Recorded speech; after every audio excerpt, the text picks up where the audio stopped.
Molt bon dia a tothom. Si voleu anar prenent seient i començant a prestar atenció a la propera taula rodona.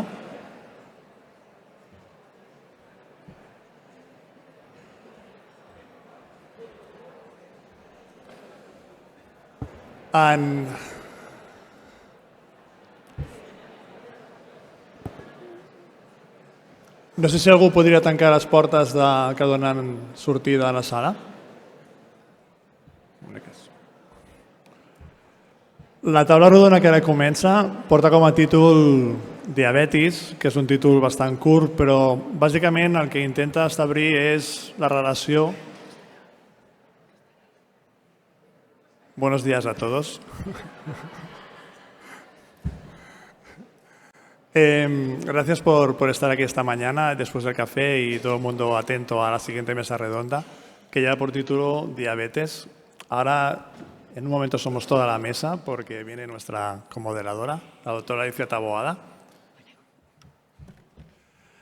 La temática es diabetes, pero básicamente las dos ponencias están centradas en la obesidad y en el manejo de la diabetes, pero veremos que ambas podrían englobarse en el término de obesidad por la amplia, estrecha colaboración y asociación que hay entre ellas y en su etiopatogénesis y tratamiento. Bueno, pues damos comienzo a la primera sesión. Tenemos al doctor Iñaki Marina, un gran médico internista del Hospital de Viladecans y un gran conocedor de todos los factores de riesgo cardiovascular, y nos va a hablar de la obesidad, que yo creo que es la clave de todos estos factores de riesgo, que sería como la base del iceberg, el tratamiento de esta obesidad para curar el resto de patologías. Muy bien. Muchas gracias. Gracias al doctor Pintó, al doctor Trías, a la organización por hacerme confianza y hablar de lo que me gusta, que es la obesidad. Estos son mis conflictos de interés. Y me ha tocado hablar de enfermedad, la obesidad como enfermedad crónica, ¿no? Y crónicos viene del griego y concierne a tiempo. Si trazamos un eje, el eje tiempo, 0 a 100 años, pero le trazamos unas abscisas de salud, que también las graduamos de 0 a 100, lo ideal sería mantener una salud de 100 años, lo que llamaríamos pues algo así como una salud crónica. Pero, lamentablemente, a lo largo de los años, una de dos, o vamos perdiendo salud o ganando enfermedad, depende de cómo lo miremos. ¿Y de qué depende la salud? Pues tenemos unos determinantes, aunque nosotros pensemos que tenemos mucho impacto, si nos fijamos, el impacto clínico es poco comparado con los hábitos, por lo tanto habría una gestión autónoma y una gestión como comunidad que tendrían más peso en la salud que incluso la gestión sanitaria. Y la enfermedad, ¿de qué depende? Hay unos factores de riesgo que desarrollarán unas enfermedades. Aquí tenéis cáncer, enfermedades cardiovasculares, diabetes, síndrome metabólico, EPOC y obesidad. Lo que llamamos enfermedades no transmisibles. Por lo tanto, tenemos enfermedad, tenemos salud. ¿Qué hay en medio? ¿Y de qué dependerá que preservemos la salud o ganemos enfermedad? Bueno, aquí está el estilo de vida, ¿no? De hecho, las Naciones Unidas ya hablan de lifestyle diseases, y si hay lifestyle diseases, hay lifestyle medicine, y esto es una organización tanto en el mundo anglosajón, en Estados Unidos, en Inglaterra también, y hay médicos que se están organizando y en especialidades en el cual elevan el lifestyle a la categoría de tratamiento para tratar estas enfermedades. ¿Cómo lo hacen? Pues lo hacen en varios ejes, no es ningún secreto: nutrición, actividad física, manejo del estrés, el sueño, la conectividad social y abolir los tóxicos. Bueno, no se ha hecho tan mal. Esto es una gráfica que nos muestra la tendencia de la muerte cardiovascular ajustada a la edad, ¿no? Y vemos que desde la década de los 90 ahora no lo hemos hecho tan mal, hemos reducido. Hay muchos avances, tenemos fármacos, tenemos estrategias y sería un éxito. Pero si miramos no ajustado por edad, sino la muerte cardiovascular, sigue en aumento. Por tanto, ahí habría un fracaso. ¿Qué lo explica? Bueno, en este foro es bien conocido el riesgo residual y a mí me gusta pensar pues, que aquí la obesidad y el aging tiene un papel seguramente.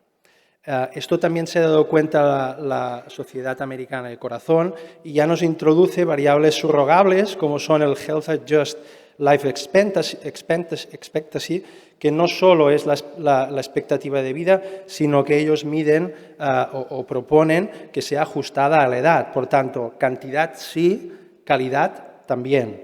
Y esto es así porque hay estudios que nos dicen que a mayor bienestar, menor enfermedad cardiovascular y mayor salud cardiovascular. Este es un estudio en el cual es un score de bienestar, en el cual el cuartil con mayor sensación de bienestar se correlaciona con una disminución de enfermedad cardiovascular. Sin olvidar la equidad, porque hay una vergonzosa diferencia de 14 años entre países en vías de desarrollo y países desarrollados. No hace falta tampoco hablar de países, porque en la ciudad de Barcelona, en diferentes barrios, también existen diferencias. Si miramos en paralelo la definición de enfermedad y de obesidad, veremos similitudes. La enfermedad, pues una alteración estructural funcional que resultaría en una alteración a nivel de salud, de función y de emociones. Si hablamos de obesidad, el exceso de adiposidad provoca una disfunción que resulta en alteraciones metabólicas, biomecánicas y psicosociales. Por tanto, hay una conexión, obesidad es igual a enfermedad. Tenemos salud, tenemos enfermedad y tenemos obesidad. Y Ortega y Gasset dice, yo soy yo, y esto si lo llevamos a la obesidad, somos muy reduccionistas, muy simplistas, pues decimos que es un balance energético y nos quedamos tan anchos, ¿no? Pero filósofo Ortega y Gasset dice, yo soy yo y mis circunstancias. Y en obesidad tenemos circunstancias sociológicas, psicológicas, todo el tema de la comida, factores psicosociales, socioculturales, económicos, aparte de los biológicos, ¿no? Por lo tanto, cuando vemos o tenemos la oportunidad de tener un paciente delante con obesidad, es una oportunidad. Tenemos que ver y tenemos que pensar que tiene una historia anterior y que tiene un futuro. Pero lo tenemos que ver como una oportunidad. El estudio Action aquí en España nos dice que el 80% de los pacientes con obesidad creen que es su responsabilidad. Y esto, si lo llevamos a que el 80% de los médicos creemos que el paciente no está interesado en perder peso, esto se traduce en un yo no consulto, yo no pregunto, doble negación. Por tanto, se separan los caminos. Y es importante preguntar, es importante hacer una historia clínica correcta de la obesidad, porque la gestación, por ejemplo, es importante y tiene un impacto en mujeres. Si comparamos mujeres con normopeso versus mujeres con obesidad en la gestación, sus hijos, esto es un estudio en el cual sigue de 0 a 5, veremos que la presencia de adiposidad a los 5 años es superior en las gestantes con obesidad. Estos niños de 5 años con adiposidad y obesidad pediátrica, obesidad adulta, pues la verdad es que sí, un niño con obesidad es un probable adulto con obesidad, tiene 5 posibilidades más de desarrollar una obesidad en la adultez. Y es importante la trayectoria. Este es un estudio de cohortes entre Australia, Finlandia y Estados Unidos, de más de casi 10.000 personas que las siguen unos 50 años y vemos que hay una curva en azul que sería la normalidad, serían los pacientes que mantienen peso, que serían alrededor de un 50%. Vemos una curva verde que asciende y luego desciende, estos serían los afortunados, que ganan peso pero luego lo pierden, serían solo un 5%. Y luego vemos otras 3 curvas que van en ascenso. La manera como ascienden es importante. Podemos distinguir el progresivo, el rápido y el persistente. Y esto es importante porque el tiempo que se expondrán a la obesidad es diferente y aquí introducimos el tiempo de exposición. Estamos hablando que la obesidad es una enfermedad crónica, como la diabetes, como la hipertensión. Y es que a un diabético le preguntamos cuántos años lleva de diabetes porque esto tiene una repercusión en su salud cardiovascular. En la obesidad debemos también preguntar el tiempo de exposición y ver qué perfil de estos tiene el paciente.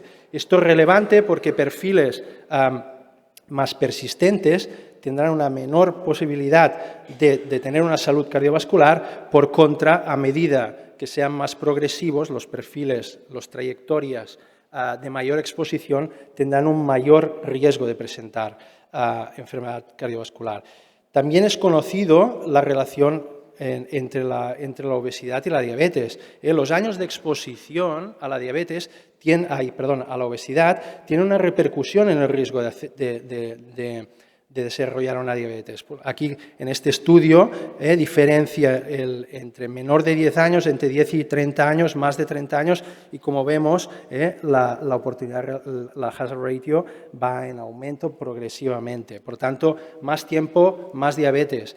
Y asimismo también es enfermedad cardiovascular. No es lo mismo de 1 a 25 años, de 25 a 50, de 50 a 65 o más de 75 años, porque el riesgo va aumentando. Mayor tiempo, mayor enfermedad cardiovascular. ¿Cómo tenemos que abordar la obesidad? Bueno, nuestros compañeros canadienses nos ofrecen un modelo que es el de las 5 A's. ¿Cómo abordo la obesidad?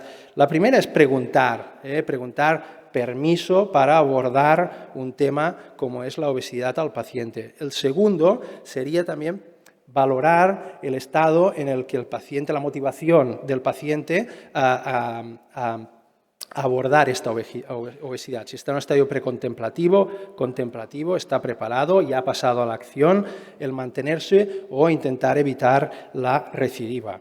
Luego está el valorar propiamente toda la retahíla de enfermedad, comorbilidades y enfermedades asociadas a la obesidad, metabólicas, mecánicas, mentales, en la historia clínica, para poder proceder a un correcto estadiaje de la obesidad. Porque después tendremos que iniciar un tratamiento y un seguimiento, y ahí es donde también tenemos que avisar que el camino puede ser difícil, puede responder inicialmente, pero luego puede recidivar poco o puede mantenerse. Tenemos que también pactar un peso. No tenemos que dar falsas expectativas o alimentar falsas expectativas. Los canadienses nos proponen el best weight, que sería aquel que es capaz de alcanzar el paciente, pero con un estilo de vida saludable y que pueda disfrutar de la vida, porque no siempre el mejor peso es igual al ideal. Tenemos que seguirlo y siguiéndolo tenemos que comentarle que puede recaer, puede subir o se puede mantener. Es importante que el paciente esté informado de lo que puede suceder. Pero Ortega Gasset dice, yo soy yo, mi circunstancia, y si no la salvo a ella, no me salvo yo. Entonces, como por deformación profesional soy internista, los internistas, cuando tenemos que salvar una circunstancia nos vamos al Harrison, y allí normalmente están las respuestas. Entonces miré a ver la obesidad en qué explicaba, qué patologías del Harrison explicaba y qué presencia tenía. Y tiene una presencia total. Por ejemplo, sin ir más lejos, en los desórdenes, en los embarazos. Sabemos bien que las pacientes con sobrepeso o obesidad tienen una mayor tasa de hipertensión gestacional, de diabetes gestacional, incluso de cesárea urgente.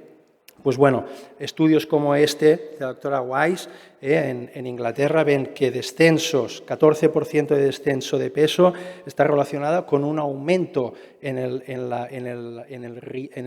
el éxito gestacional, por lo tanto, menos peso, mayor gestación, posibilidad de gestación, y no solo eso, sino cuando disminuimos un 14% del peso, los pacientes tienen, las pacientes en este caso, un menor riesgo de diabetes gestacional, por tanto, menor peso, menor diabetes gestacional. Si alguien está tentado de pensar, no, esto es Inglaterra, aquí no pasa, estos son dadas del SCAT, de aquí de Cataluña, en el cual entre 15 las mujeres entre 15 y 44 años tienen la prevalencia de obesidad, sobrepeso, obesidad es de 1 de cada 3, por lo tanto, sí es un problema nuestro.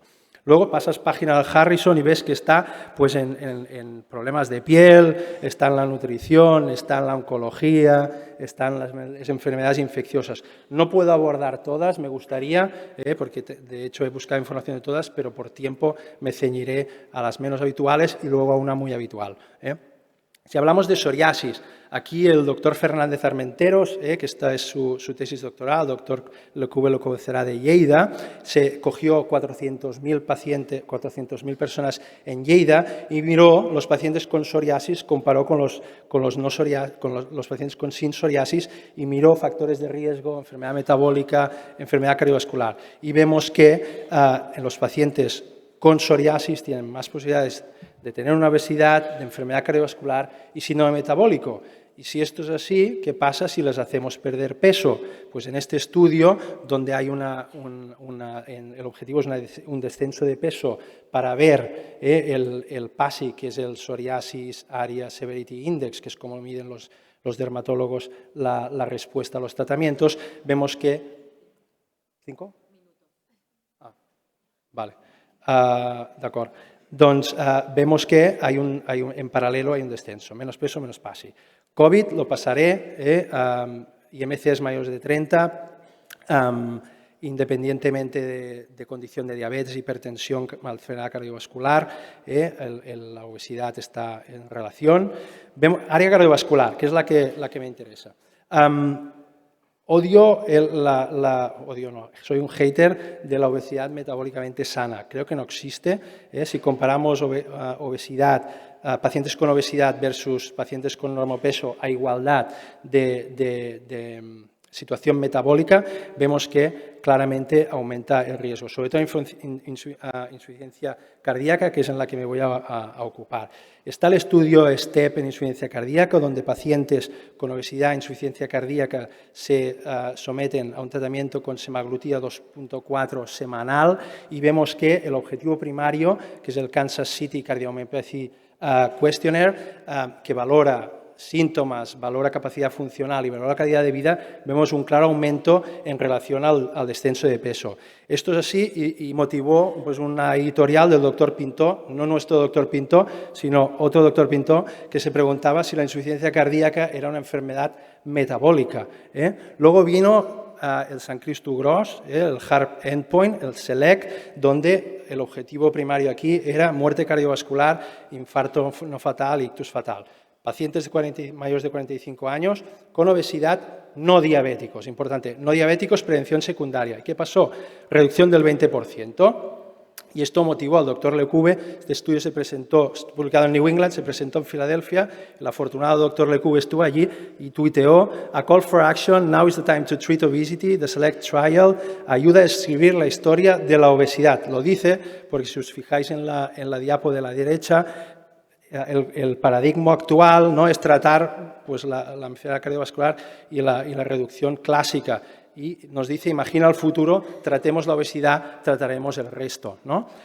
Con los nuevos fármacos ha habido mucha creatividad, está fomentando la creatividad de todos los clínicos. La AJA, por ejemplo, nos dice que hay un nuevo síndrome, el Cardiovascular Kidney Metabolic Syndrome, porque dice que están conectados la obesidad, la diabetes, la enfermedad renal y la enfermedad cardiovascular. Desde Pamplona ya nos proponen un triunvirato, Diabetic Kidney Disease, Cardiovascular Disease y el hígado graso no alcohólico. Fijaros que nos dicen que para tratar los tres lo importante es tener como objetivo una pérdida entre 5 y un 10% del peso.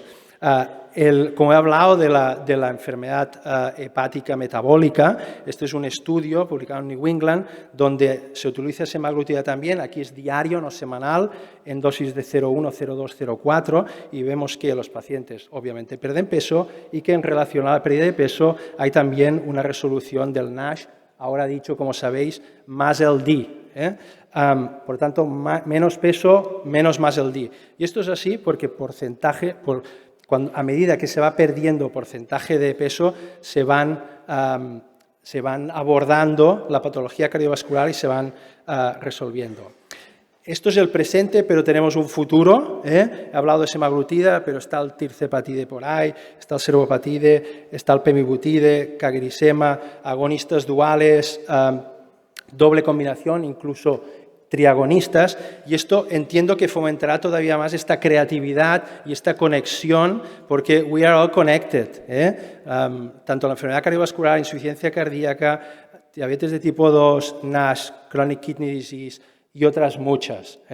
Esto quizás siempre nos quedará el Harrison y quizás en unos años será manual de medicina y obesidad. Ya para acabar, ahora el liceo está programando Turandot de Puccini y el otro día un paciente mío en la consulta que convive con la obesidad pero también convive con muchos otros talentos, me regaló esto y os lo regalo.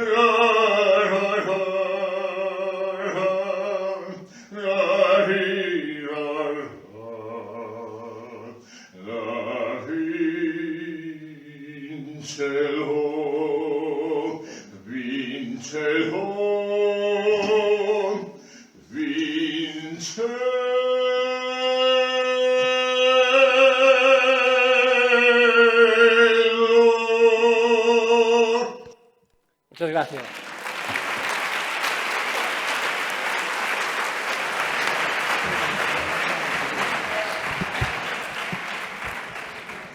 Muchas gracias por la excelente ponencia. Bueno, hablábamos con el doctor Lecube que no nos hemos presentado. Sí, simplemente a formar y de educación ante todos ustedes. Yo soy Albert Lecube, soy endocrinólogo, trabajo en Lleida.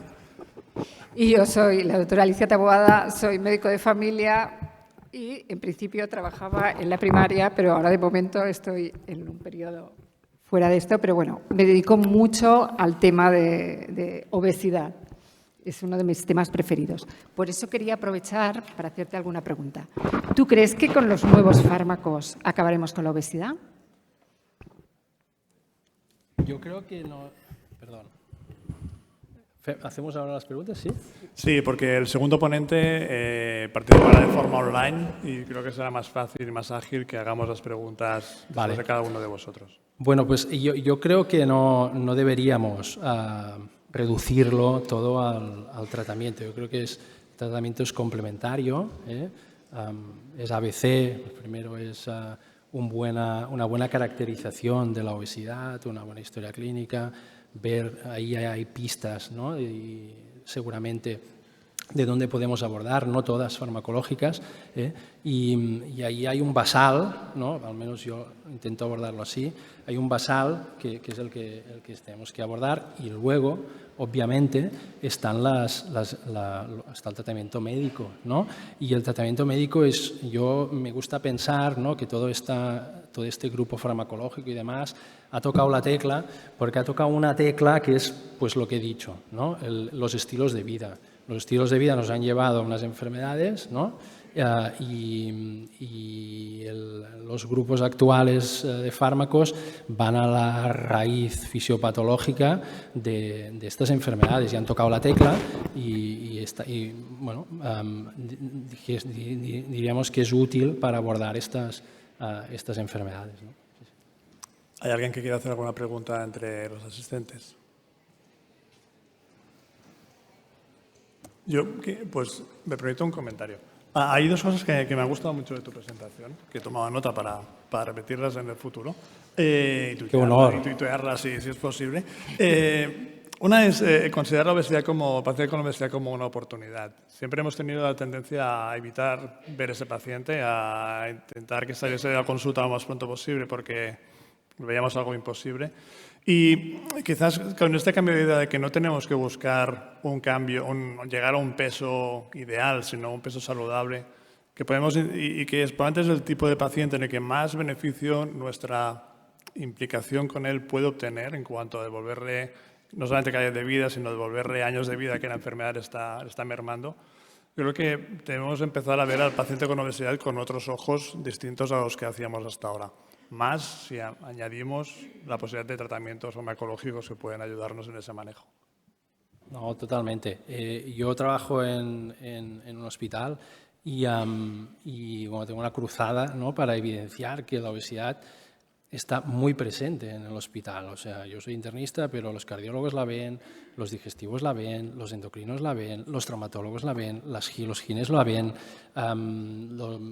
bueno, la ven, todos los anestesistas la ven. En mi hospital, el 60% de las prótesis que se ponen de rodilla son en pacientes con obesidad, porque son los pacientes que tienen dolor de rodilla, que van al trauma y el trauma les sustituye la rodilla, pero 60%, 6 de cada 10, que lo tiene que dormir el anestesista. El anestesista no le gusta la obesidad, pero aunque no le guste, no puede mirar hacia otro lado. 6 de cada 10 pacientes que duerme cada día tienen obesidad, entonces no hay opción de mirar a otro sitio, ¿no? Hemos recibido un mensaje, sí, perfecto que haya gente que quiera participar, porque hemos recibido un mensaje inquietante que dice que el streaming se ha caído y no sabemos si quiere decir que no hay segundo ponente o qué ocurre. Así que vamos a seguir dando paso a gente de la sala. ¿Qué tal? Hola, muy buenas. ¿Qué tal? Yo me preguntaba, en una persona que llega a la consulta con el objetivo primario de perder peso, por la razón que sea, ¿cuáles serían los biomarcadores imprescindibles que estaría bien solicitar antes del inicio del tratamiento y después de que el paciente ha perdido peso? Antes y después. Bueno, yo creo que como está tan relacionado, ¿no?, con las comorbilidades cardiovasculares, es imperativo, ¿no?, determinar pues, lo que son metabolismo de azúcar, metabolismo de los lípidos. Si sospechas, ¿no?, que hay alguna alteración hormonal, pues obviamente un estudio, un screening hormonal. Pero en cuanto a biomarcadores, si sospechas, ¿no?, que puede tener un inicio de insuficiencia cardíaca, pues no sé si pedirle, ¿no?, un BNP. Hay scores, ¿no?, de riesgo de desarrollar insuficiencia cardíaca, por ejemplo, en pacientes con obesidad, ¿no?, y en función de si tienen fibrilación auricular, obesidad, hay un score con un riesgo. Ahí podías aparte de la eco, pedirle un BNP. Yo diría que es un poco más a medida, yo no sé, Albert, pero yo un biomarcador pre y post estrictamente no pensaría. No, podemos centrarnos Insulinemia. en el estudio del porcentaje de masa grasa y sería un buen marcador de evolución de ese paciente. Me sabe mal porque por interés que había despertado las manos elevadas, pero ahora se ha vuelto a conectar. Funciona ya el streaming, así que cambiaremos al segundo de los ponentes. Vale. ¿Sí? Moderadora, ¿de acuerdo? Muy bien. Vale. Doctor Ternianov, la próxima al final nos pregunta. Lo tenemos ya preparado. Él es el doctor Emilio Ortega, él es especialista en endocrinología y nutrición, trabaja en el hospital clínico. Además, es un excelente profesional, no solamente en su actividad diaria, sino también excelente investigador y docente, y es investigador principal de un grupo de CiberOBN.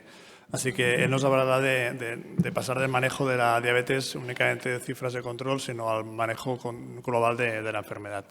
Emilio, bienvenido. Cuando quieras empezar. Gracias, Albert. En primer lugar, pues agradecerte tu cálida presentación, agradecer a nuestro doctor Pintó y al doctor Trías que hayan contado un año más conmigo.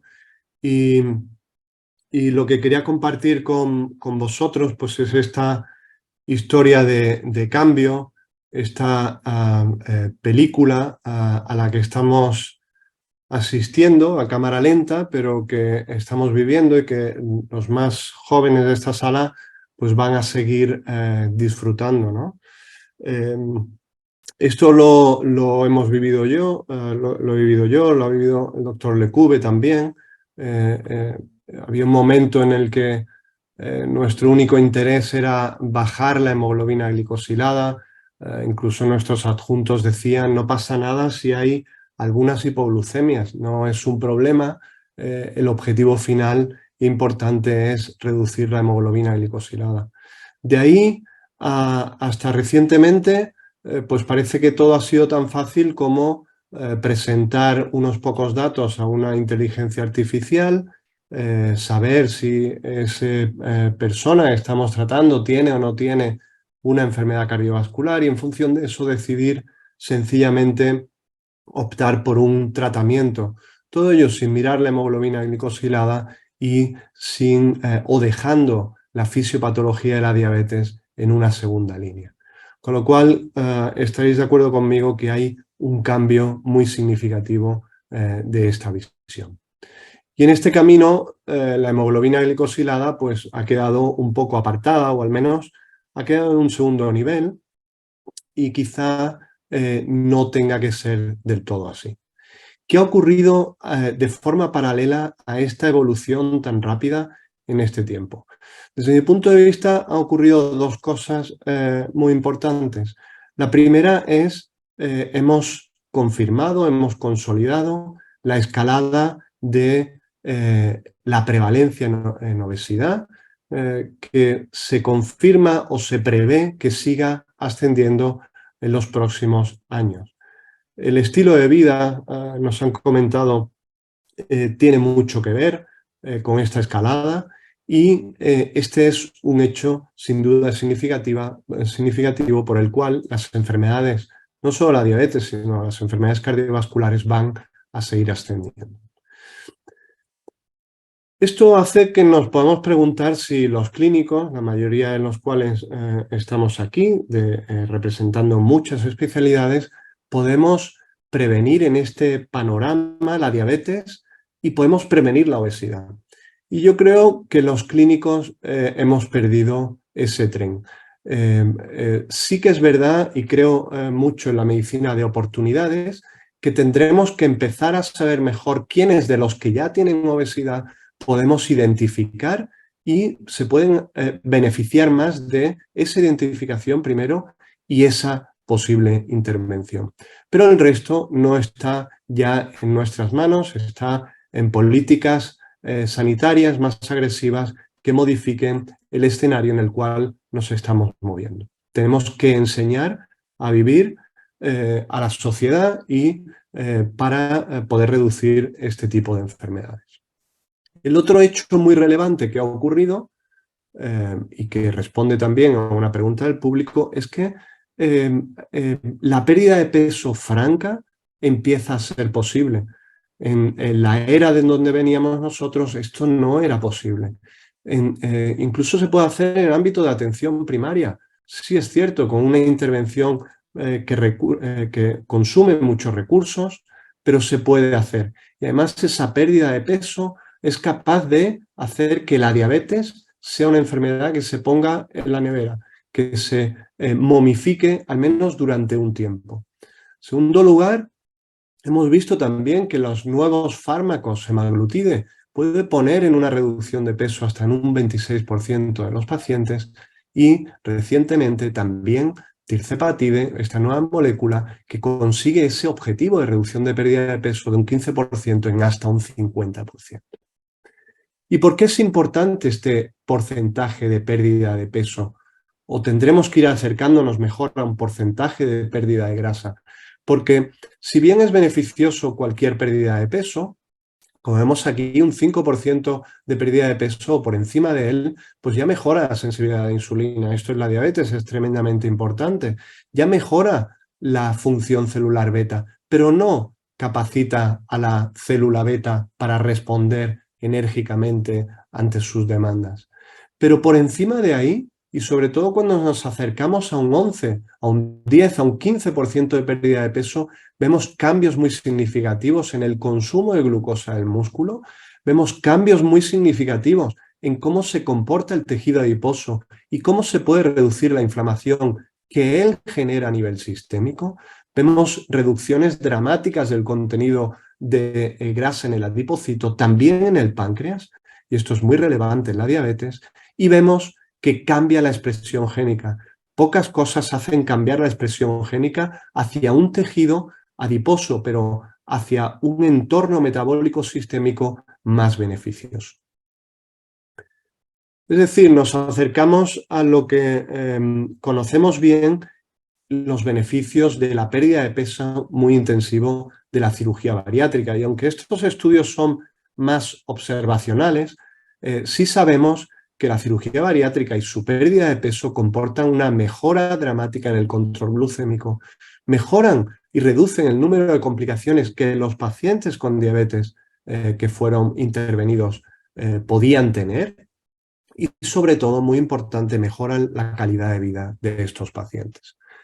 Estas dos observaciones y estos hallazgos de que la pérdida de pesos se puede conseguir y es importante, nos permiten hacer un zoom hacia atrás y mirar la enfermedad de otra manera.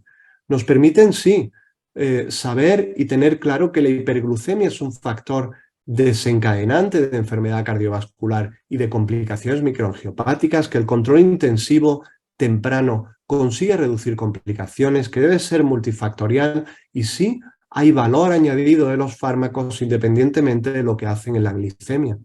Pero nos empezamos a ir al otro lado de esta ecuación, nos empezamos a ir al inicio, a la génesis, al concepto de síndrome metabólico que nunca nadie ha sido capaz de usar en la clínica, al concepto de diabesidad que se propuso inicialmente, y vamos caminando hacia la adiposopatía, hacia la enfermedad del tejido adiposo.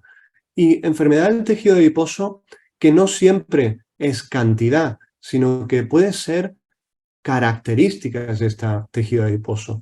Desde las hipertrofia de estos adipocitos, a la inflamación mayor o menor, a la disposición o a la redistribución o la distribución grasa. Y en estas diapositivas podemos ver que es más importante en determinar mortalidad, dónde tienes el tejido adiposo, que no cuánto tienes, como vemos en los marcadores de índice masa corporal o de grasa total, y que también es muy importante dónde va ese tejido adiposo, si está en su lugar habitual o si se deposita ectópicamente. Y también empezamos a hablar del umbral de tejido adiposo que debe tener una persona para desarrollar enfermedad.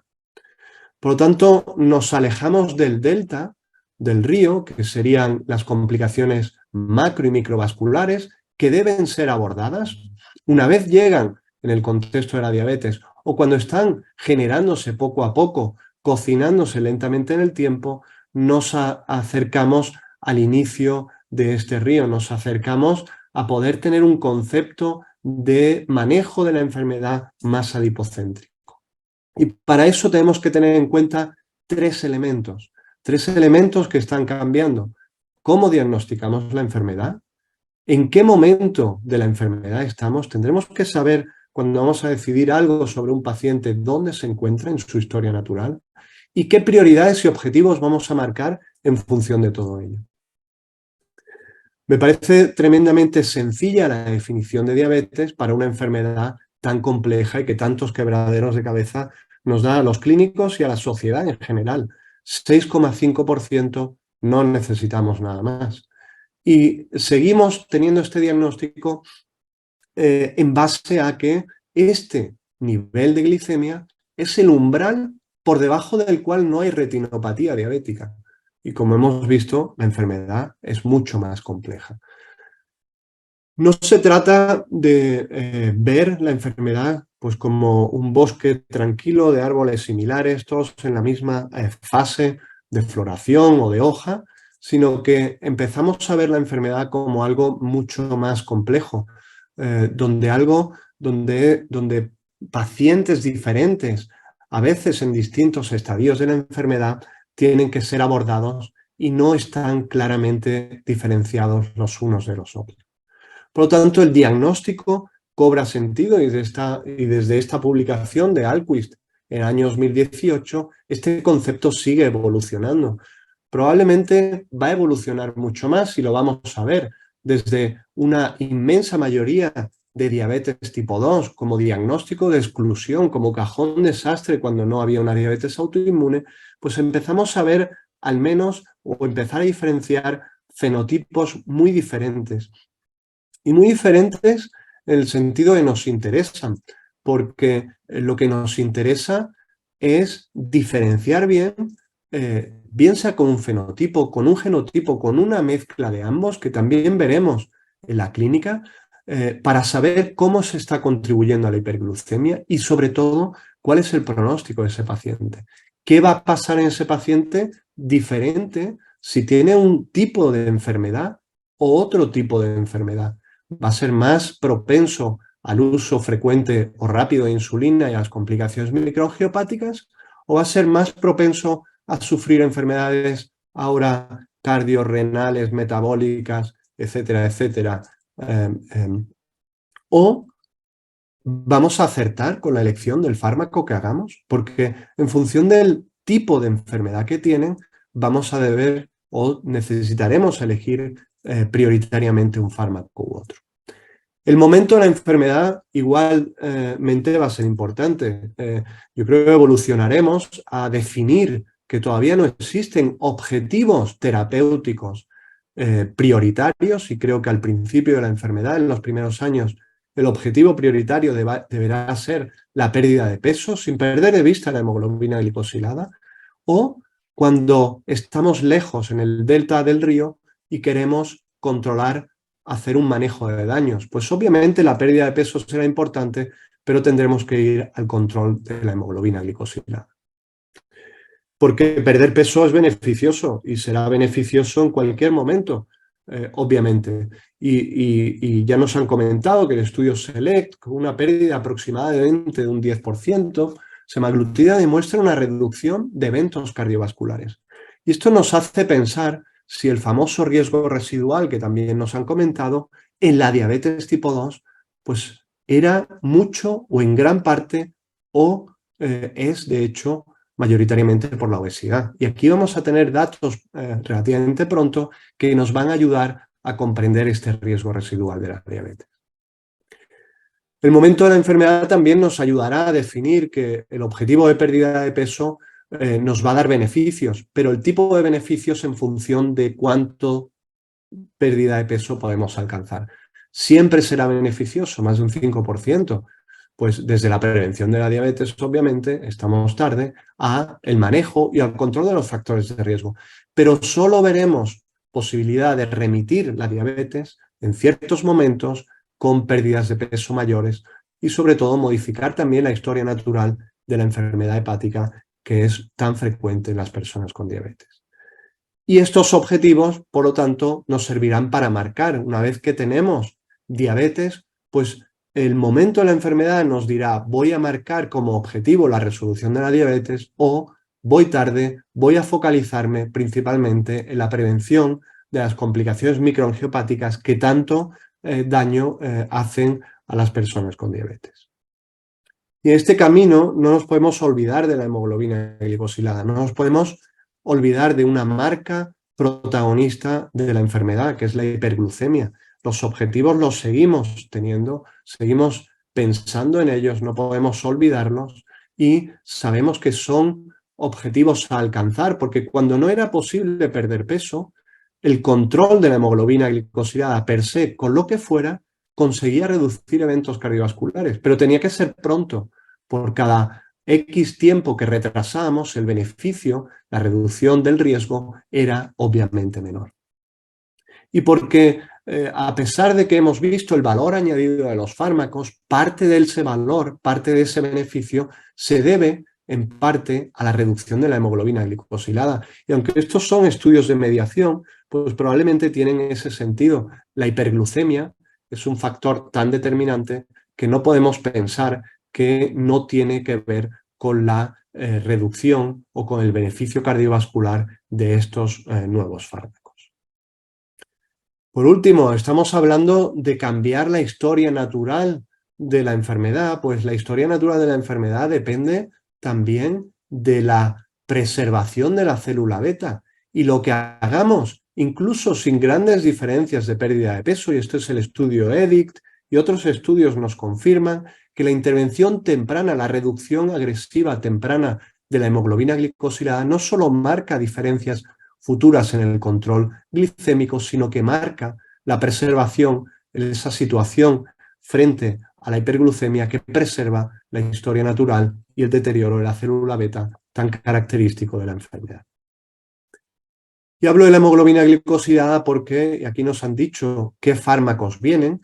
Tenemos fármacos ya como semaglutida o como tirzepatida que consiguen reducciones consistentes de la hemoglobina glicosilada superiores al 2%, y lo que va a venir, agonistas duales, formas orales de agonistas de GLP-1, diarios o semanales, etcétera, etcétera. Si bien pueden tener diferencias en cuanto a la consecución de pérdida de peso, van a ser muy potentes en consecución de hemoglobina glicosilada. Por lo tanto, la hemoglobina glicosilada en este nuevo enfoque de la diabetes, que incluye sí las complicaciones crónicas, sí cambiar la historia de la enfermedad, pero sí en ampliar objetivos metabólicos, reducción de grasa, reducción de peso, como lo queramos especificar, también reducción del contenido de grasa en otros tejidos, la hemoglobina glicosilada tendrá y sigue teniendo un papel fundamental en la enfermedad. Termino a modo de resumen,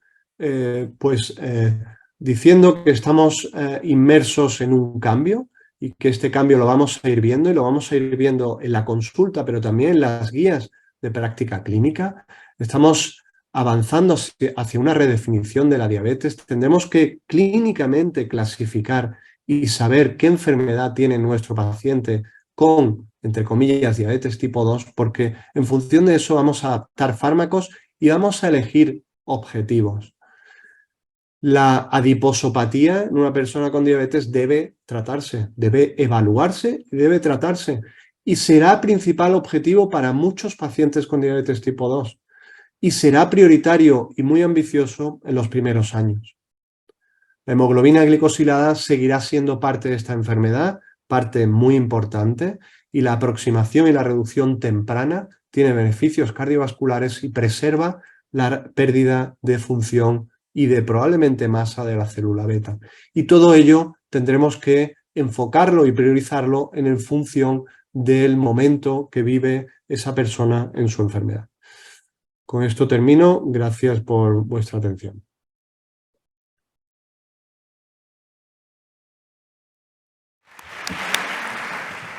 Gracias, Emilio, por tan brillante presentación.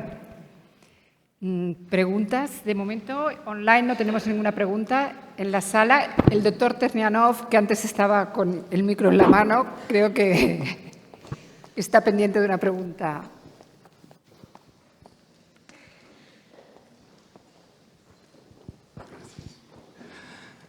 Antes que nada, os quiero agradecer porque se están tratando temas muy importantes y de manera muy extensa.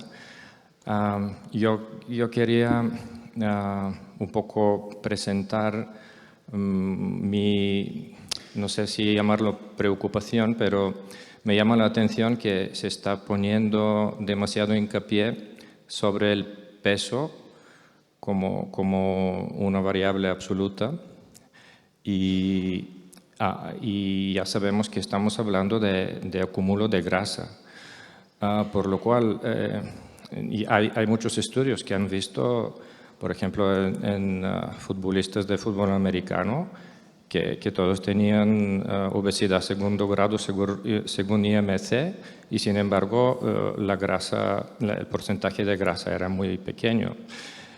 Por otro lado, se conoce el concepto del obeso con normopeso. Y aquí a mí me preocupa si los estudios se centran solo en el peso, porque igual podemos hacer daño. Y otra cosa, y que igual está relacionada, ¿no? Ahora hablamos como si fuera una novedad, ¿no? que la obesidad está en el centro de todo el riesgo cardiorrenal, pero ya sabemos por muchos estudios, desde Gerald Triven, que es igual poniendo la insulinoresistencia y la hiperinsulinemia en el centro, tendríamos una explicación muy lógica de todo lo que estamos hablando. Muchas gracias. Gracias, Alex. No sé si quieres hacer un comentario breve o... No, yo estoy totalmente de acuerdo. El IMC es obvio que no sirve, está en contraposición con ahora vamos hacia una medicina de precisión, ¿no? Intentar fenotipar, estamos intentando fenotipar la IC, estamos intentando fenotipar, nos han hablado de clústeres de diabetes y estamos yendo hacia una medicina de precisión. Y por contra tenemos una variable que es el IMC que sabemos, ¿no? que no es buena. Que no sea buena en un contexto clínico, en la consulta, individualizando pacientes, no quiere decir que tenga su papel, ¿no? A nivel epidemiológico, poblacional, porque es obvio que una cosa es tener un paciente en una consulta, en un entorno controlado, y la otra es ¿no? A nivel poblacional. Yo creo que todavía tiene su papel, pero sí estoy totalmente de acuerdo contigo en que si vamos a una medicina de precisión, el IMC no sería el compañero de viaje. Si acaso para cerrar, Emilio, no sé si tú querías hacer algún comentario. Bueno, creo que esto también está en evolución, es decir, evaluar, estoy totalmente de acuerdo que es la grasa, que no es el IMC, y evaluar la grasa y dónde se deposita, esa evolución y ese cambio va a ir paralelo al desarrollo tecnológico, sin duda, por un lado. Por otro, creo que medir insulina y medidas clásicas de resistencia a la insulina poco van a ayudar clínicamente, pero sí, la tecnología nos va a ayudar a progresar en ese concepto de cantidad y adiposidad y dónde está el tejido adiposo. Pensábamos que habíamos acabado el tiempo, pero nos dan 3 minutos más. Si alguien quiere aprovechar. Rapidita. Hay una pregunta, una mano alzada aquí al lado del pasillo y una al fondo. Yo solo quería hacer una reflexión, y es que con el tema este de la obesidad pienso un poco que estamos empezando la casa por la ventana, en que es muy necesario todo esto que estáis haciendo, pero igual tendríamos que hacer más formación todos los médicos en general con el primer tratamiento de la obesidad, que es la comida, ¿no? Si nos preguntamos a todos cuáles son nuestros conocimientos respecto a las dietas, pues todo lo que hay, ¿no? La dieta Dukan hace unos años, als desdejunis aquests intermitents que fa la gent, a todo este montón de cosas, yo creo que todos sacamos una nota bastante baja, ¿no? Entonces, yo me estoy encontrando en la consulta ahora desde gente muy obesa que come muy mal a gente que nos viene haciendo deporte con unas dietas veganas rarísimas. Estamos haciendo con la nutricionista formaciones porque faltan vitaminas, faltan una serie de cosas, ¿no? Y en cambio no hay ninguna asignatura en la carrera que se dedique a hablar realmente de la comida como tratamiento fundamental, ¿no? Entonces pienso que ahí hay un agujero negro que està molt bé la semaglutida, està molt bé tot el que s'està fent avui, però que trobo que tots tenim un dèficit important en el primer tractament de com ens alimentem, que sería la comida, ¿no? Entonces, bueno, alentar un poco que igual si nos ponemos a hacer formaciones de estas y venimos todos, pues un poco aquello de, bueno, tiene que usted que hacer dieta, ¿no? Váyase a un nutricionista, váyase... Bueno, ¿quién es un nutricionista? Porque resulta que al final son cursos que se han hecho por ahí, ¿no? De gente no muy formada, un poco en tierra de nadie. Y el que realmente tiene que saber, ¿no? Que es el que te está dando a lo mejor una semaglutida, pues tenim un forat de formació amb el primer tractament, que seria el menjar, com a reflexió. Jo me apunto a tots els cursos. Hay al final un comentario breve, si es posible. Bueno, debe ser posible. Tiene que ser posible. Una pregunta rápida. No sé si tenéis experiencia en todo este tema del fenotipar mejor a los pacientes con obesidad en cuanto a la biopsia de grasa subcutánea y su papel también que podemos implementar en nuestras consultas, y si utilizáis la bioimpedanciometría para este fenotipaje.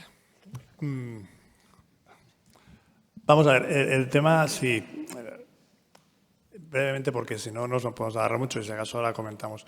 Dentro del fenotipado de los pacientes con obesidad Estudiar el tejido enfermo, que sería el tejido adiposo, es una opción que nuestro grupo considera que es muy válida, y lo que tenemos más accesible es el tejido adiposo subcutáneo, y trabajamos en biopsias en hacer biopsias a los pacientes para intentar consolidar este concepto como algo que pueda utilizarse en la práctica clínica habitual. Pero hasta ahora es nuestra idea y nuestro futuro, pero no puedo decirte mucho más. Si me permites, sí. Albert, yo diría una cosa, que no es tan difícil, tan complicado esto. Solamente cuando ves al paciente, cuando entra por la consulta un paciente que tiene una obesidad abdominal, ya te está diciendo que este es un paciente de alto riesgo, ¿no? Ya empieza a valorar. Seguramente tendrá un hígado graso y tendrá ya toda una serie de factores que a la larga van a producir un aumento de su enfermedad cardiovascular. Yo uniendo como comentario final a las intervenciones de los ponentes y de la gente y de los asistentes, quizás diría que todos los comentarios son muy acertados. No hay que evolucionar del peso y avanzar hacia la composición corporal, y eso sí que está introduciendo en los ensayos clínicos aleatorizados con fármacos, que por supuesto es innegociable ofrecer primero a los pacientes consejos nutricionales, o sea, una medicina nutricional, actividad física y un apoyo psicológico y conductual a los pacientes, y sin eso no avanzamos. Y que hay que fenotipar a los pacientes porque no todos son iguales. No hay una obesidad, hay múltiples obesidades, y cada una de ellas requiere un abordaje individualizado. Yo creo que con las herramientas que tenemos ahora estamos en una época brillante, y de que somos capaces de reescribir la historia de enfermedades tan complejas como la obesidad y la diabetes. Yo creo que debemos llevarnos esa alegría o ese ánimo, ¿no?, para aplicarlo en los pacientes a partir de mañana o esta tarde, quien tenga mala suerte de trabajar hoy. Pues nada, con esto concluimos. Muchísimas gracias a los ponentes por tan brillantes exposiciones, y que te mejores, Emilio. Gracias.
Que tenia temps, ja està.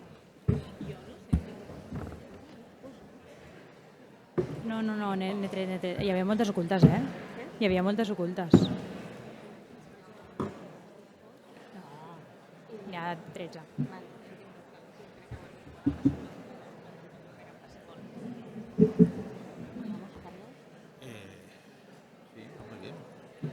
Empezamos, ¿verdad? Buenos días. Vamos a dar paso a la siguiente mesa. Yo soy Belén Roig, médico internista del Hospital de Manises, y junto con mi compañero, el doctor Carlos Laoz, médico internista del Hospital Universitario La Paz, vamos a dar comienzo a esta mesa donde vamos a hablar de ISGLT2 y hablaremos también de la interesante ruta de los triglicéridos.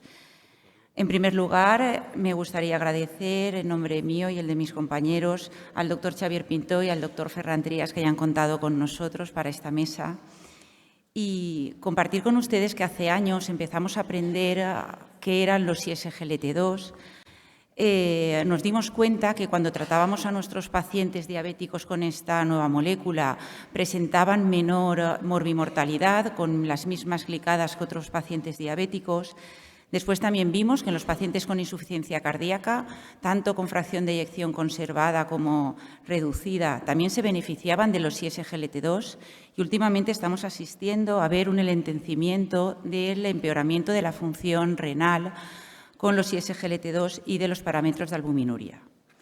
Bueno, pues vamos a intentar seguir aprendiendo de este mundo de los ISGLT2 y de qué pueden aportarnos en el infarto agudo de miocardio.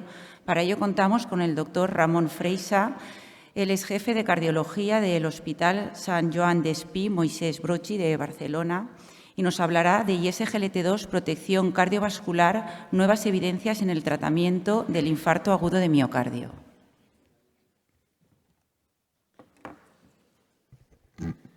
Hola, buenos días a todos y muchas gracias a la organización, especialmente a Xavier y a Ferran, por invitarme un año más a este magnífico congreso con una audiencia realmente espectacular. Visto desde aquí, es impresionante la cantidad de gente que hay y realmente es una ilusión para mí poder estar con todos vosotros. Me gustaría hablar sobre aspectos de inhibidores de SGLT2. La moderadora ya nos ha comentado los beneficios que tiene en el campo de protección cardiorrenal, pero me gustaría introducir algunos aspectos en el campo del infarto agudo de miocardio. Por todos nosotros, se ha postulado en los últimos años diversos mecanismos que influyen en los posibles beneficios de esta familia de fármacos, tanto a nivel renal, a nivel hepático, a nivel de páncreas, de los vasos sanguíneos, de la sangre, del tejido adiposo, que nos ha comentado en la última sesión el doctor Ortega, y también aspectos importantes a nivel cardíaco. Y esto explica este beneficio tan importante de protección cardiorrenal. Y os presento una diapositiva muy interesante que recoge un metaanálisis de 13 estudios en los que se agrupan alrededor de 93.000 personas y que evalúan el beneficio de esta familia de fármacos en 3 escenarios, como pueden ser la insuficiencia cardíaca, la diabetes mellitus o la enfermedad renal crónica. Y se plantea como objetivo de estudio el endpoint combinado de ingreso hospitalario por insuficiencia cardíaca o muerte cardiovascular. Pues bien, analizando insuficiencia cardíaca con o sin diabetes, o con o sin enfermedad renal crónica, o la diabetes mellitus con cualquiera de las otras dos posibilidades, o todas juntas, lo que sí que vemos es que cuando analizamos globalmente el tratamiento de los pacientes con esta familia de fármacos en pacientes que tienen insuficiencia cardíaca, hay una reducción de un 24% de ingresos hospitalarios por insuficiencia cardíaca o muerte cardiovascular, a nivel de diabetes mellitus del 23% o de enfermedad renal crónica del 23%. Y de manera interesante, la muerte cardiovascular en estos 3 escenarios se reduce entre el 12 y el 16%. El infarto agudo de miocardio es una patología muy frecuente que afecta a prácticamente 7 millones de personas a nivel mundial y concretamente en Estados Unidos prácticamente 1 millón de personas tienen infarto agudo de miocardio y de estos el 38% tienen insuficiencia cardíaca en el seguimiento. Cuando analizamos los pacientes que han tenido un infarto agudo de miocardio, vemos que aproximadamente entre el 12 y el 17% de ellos acabarán teniendo un ingreso hospitalario por insuficiencia cardíaca o muerte cardiovascular. Aquellos pacientes que durante el ingreso hospitalario hacen insuficiencia cardíaca tienen el doble de mortalidad en el seguimiento y el hecho de que tengan durante el ingreso hospitalario un episodio de insuficiencia cardíaca condiciona eventos cardiovasculares mayores a medio y a largo plazo. Fijaros que aproximadamente un 20% de la gente que tiene un infarto agudo de miocardio va a tener insuficiencia cardíaca. Si diferenciamos por edades, los que tienen menos de 75 años, aproximadamente entre hombres y mujeres, alrededor del 12-15% tienen insuficiencia cardíaca, pero si nos centramos en pacientes de más de 75 años, aproximadamente el 30-35% de ellos desarrollarán insuficiencia cardíaca. Me gustaría presentaros un registro de 28 hospitales que analizaron los infartos agudos de miocardio desde el año 2015 hasta el año 2021. De manera que incluyeron alrededor de 6.800 pacientes, de los cuales que fueran dados de alta fueron un total de 6.500 y se eliminaron o se sustrajeron 1.500 pacientes que habían tenido el antecedente de infarto agudo de miocardio con antecedente de insuficiencia cardíaca previa. De manera que quedaron al final 5.000 pacientes, 5.047 pacientes, en los que tenían un infarto agudo de miocardio sin el antecedente de insuficiencia cardíaca y que fueron dados de alta vivos del hospital. Bien, pues en el seguimiento de un año, el 31% acabaron desarrollando insuficiencia cardíaca.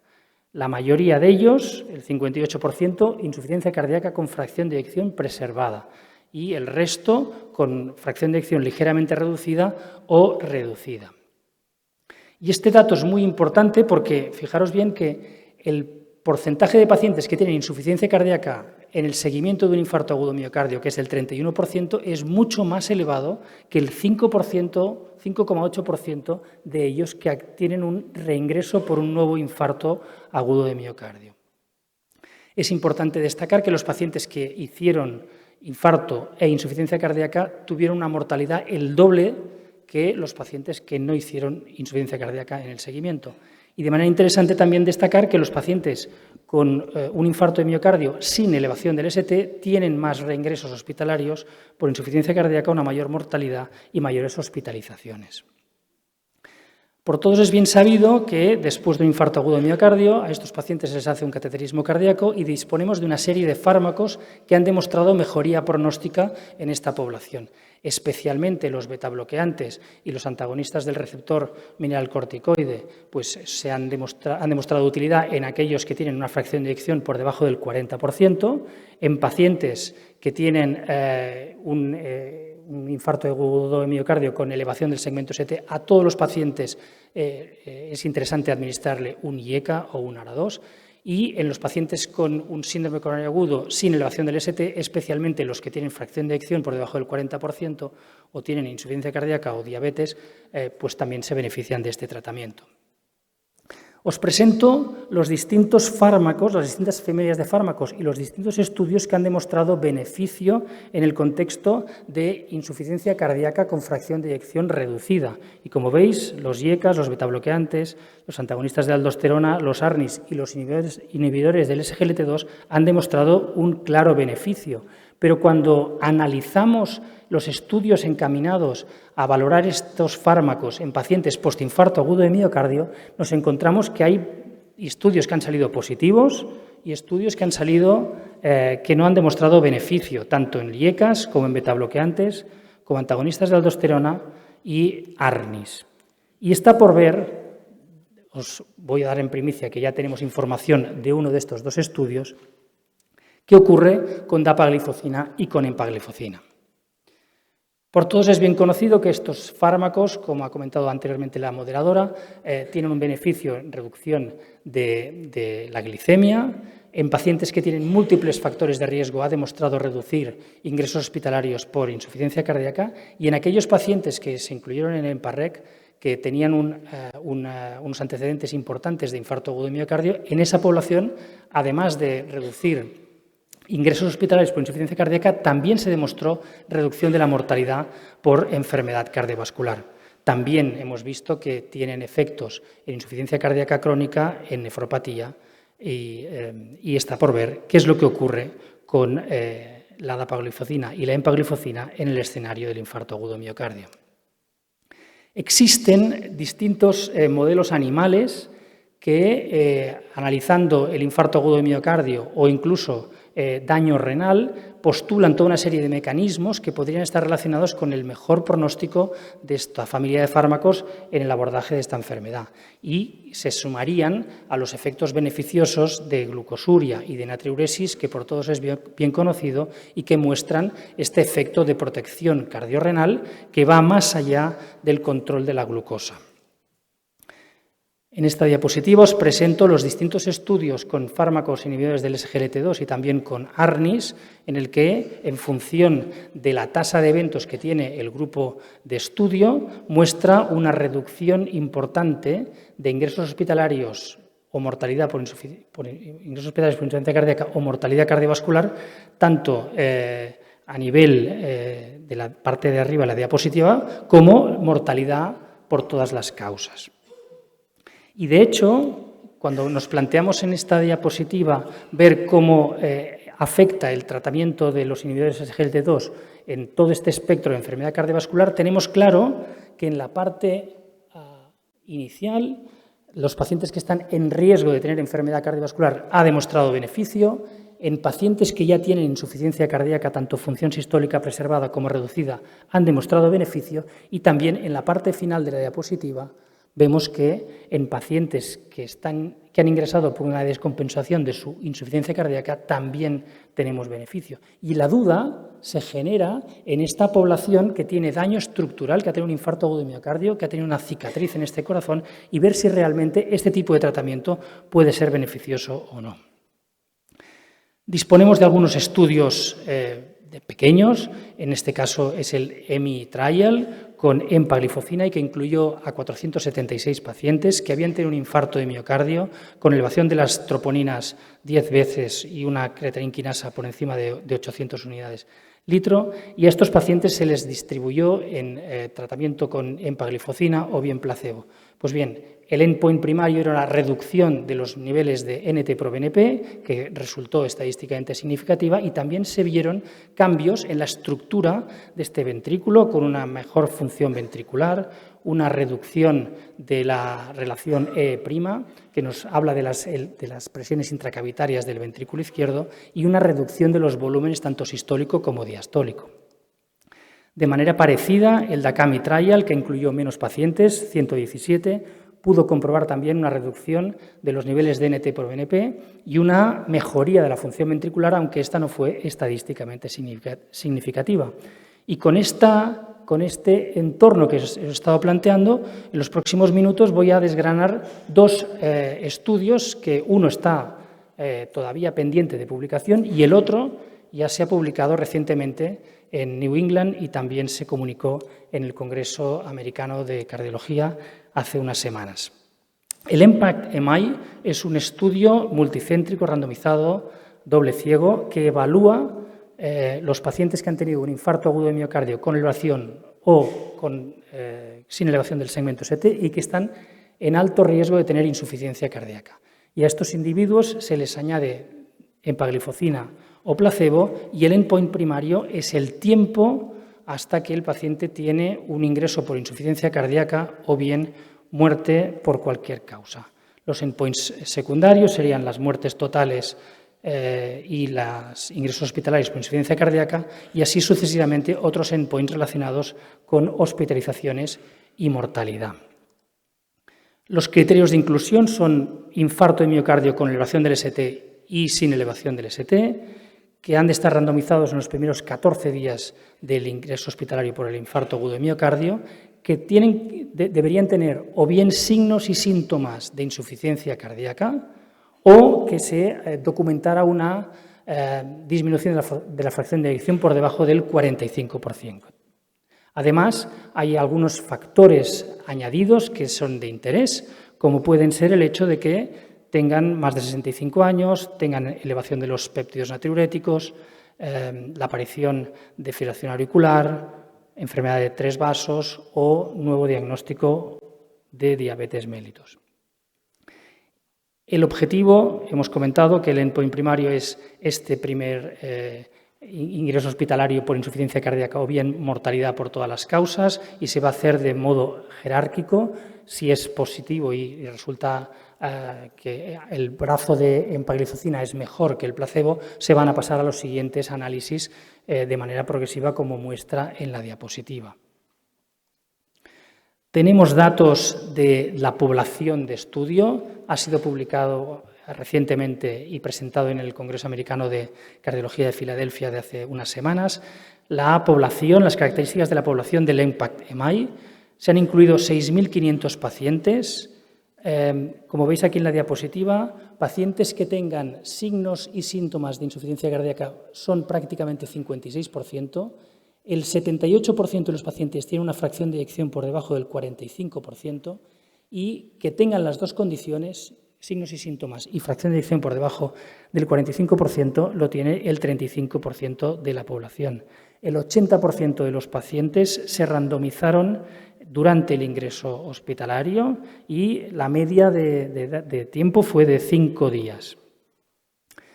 Respecto a los criterios añadidos, vemos que prácticamente un 30% tenía un criterio, un 28% dos criterios y un 20% tres criterios.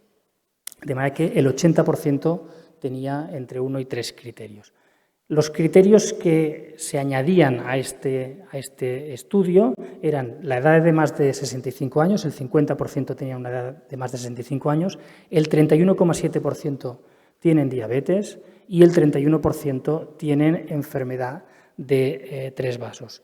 Los valores de NT-proBNP están relacionados en función de si tienen o no fibrilación auricular y ponen unos valores de 1.400 o de 1.000 o de 2.800 en función de si el paciente está en ritmo sinusal o está en fibrilación auricular. Estas son las características basales de la población. 75% de hombres, 64 años, un 13% tiene infarto previo. Hemos comentado que el 31% tiene diabetes, la fracción de eyección es del 40% y un 53% de los pacientes tenían congestión, signos congestivos durante el ingreso hospitalario por insuficiencia, por infarto agudo de miocardio.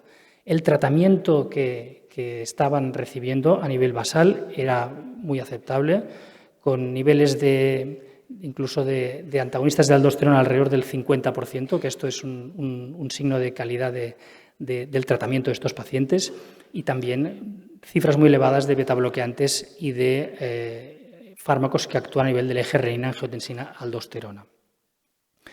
Veremos en los próximos meses, seguramente en el mes de marzo, en el Congreso americano, se presentarán estos datos del EMPACT-MI.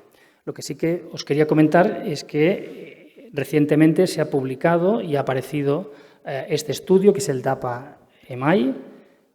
En Filadelfia se presentó.